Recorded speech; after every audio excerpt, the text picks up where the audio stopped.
All right, so we're going to talk about using our breath and our voice, which is very important just being a human being, let alone being a martial artist. So I'm sure you all know that sound that martial artists make, that when they do anything, right? They kick, punch. So that is called kia, which in the West we call it spirit yell or battle cry, because it's something you use when you're striking. And there's different ways you can do it. It's just whatever your spirit is feeling at that moment, that's how you're gonna breathe. Now, one thing you know, that's also considered a kia because it's used on the attack. And there's different reasons for it. One, it adds more power and energy into whatever we're doing.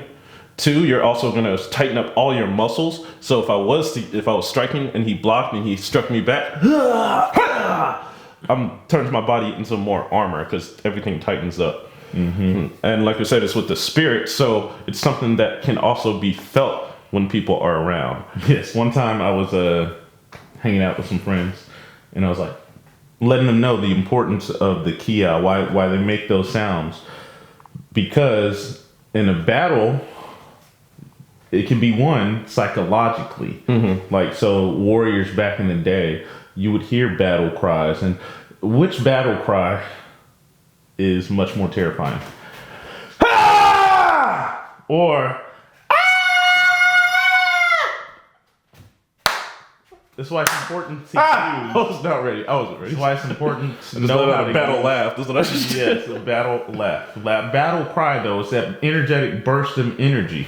So it starts off with breathing first. Yes, and you'll notice when he did that first one, the first two. Let's do the second one. How not to do the battle cry. He goes, ah! He's using his throat. Yes. Okay? So if you ever lose your voice or anything, it's because you're mainly speaking from here. All the years that I've been teaching martial arts, I've never lost my voice except once because I got sick. Yes, and I lost my voice because I had never spoken that much in that amount of time. So, but you don't want to use all throat. We're missing all that energy from the center of our gravity. So if you see the difference, where our center is. I'm gonna change it. That comes from deeper. Your voice might sound different. You might give a "Hiya!" We grew up in Korea, so we're used to seeing. You might hear like extreme martial arts, or like when you see turnips and stuff, be like "Aisa!" Make different sounds. That's to add some flair, some energy to it, but you want to try to do what's natural for you. So with the breathing, when you breathe in, that's your energy going inward. So you're breathing in for preparation. We're just he'll do a regular jab or a cross, and I'm gonna do more of a traditional. So when you breathe in, that's when you breathe in. When you do anything that's extending out, that's when you breathe out. So, or see it.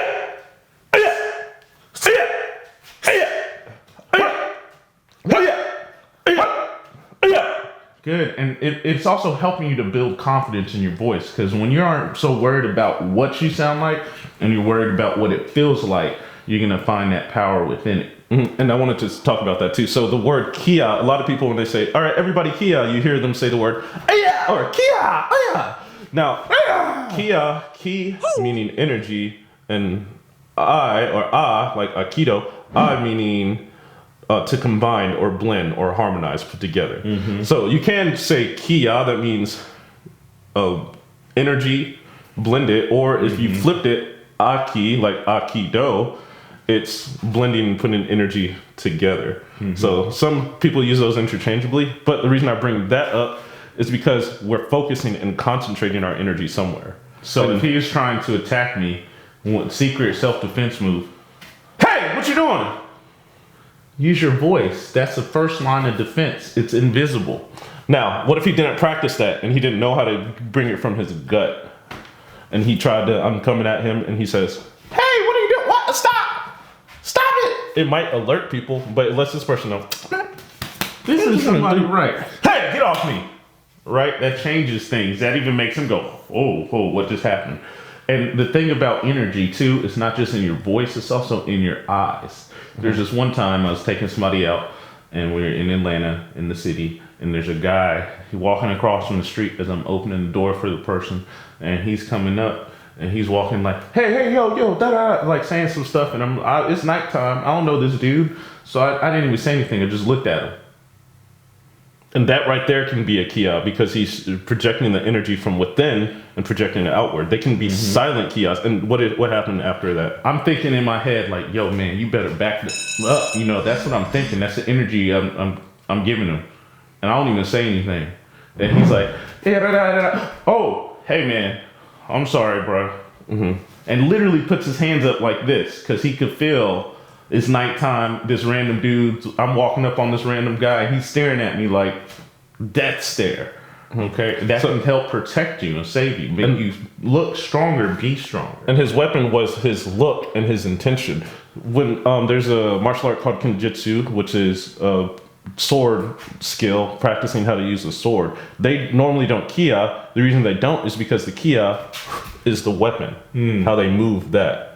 And what your story reminded me of is just read recently about how back in Japan there's this person who was a master going against somebody else who was younger. The master stood there with his hands in his hands by his waist, his hands in his pockets, you know, however it was. The other guy came in his fighting stance, but every time he went into his fighting stance, he would suddenly feel ill, this person. So he'd have to take a moment to sit down and catch himself. Then he'd be like, all right, you ready? He'd get back in his stance, and then he'd feel ill again. And then the person said, I have to withdraw and apologize because I can tell that I'm no match for you. And that was all because of him practicing that energy, that kia, storing it up and knowing and practicing letting it out. So now when he looks at somebody, he's like, you know how much I can unleash on you right now? Like you said, not just building that confidence, but also building up your weapon so that you can use it when necessary. He didn't even have to throw a punch. He didn't even say a kia, but he did kia because it was his presence. And that's what people feel from martial artists when they have that strong presence. Yes, so learning how to control your breath in all sorts of situations is going to be key, especially for your kia. And using your voice, though, we didn't talk about that. The importance of using the voice with, like, you showed me a video recently of somebody getting attacked. And so she's getting attacked, and she didn't know anything much what to do. The guy had a pistol and even hit her, but she was screaming for her life. Yeah, she got hit, so she was screaming. She was walking back. Stop! Help! She got hurt, and she's screaming. Stop! She's making too much noise. I need to leave. Get out of here. And what he was trying to do was get her into the car. Yes. And she knew that it would be bad news bear if she got into that car. So she had to yell in that moment, and her voice is what saved her. Did she get hurt? Yes, she got pistol whipped. She had a black eye. But is she alive? She is alive. So learn how to use your breath to then shoot that energy out forward. Respect.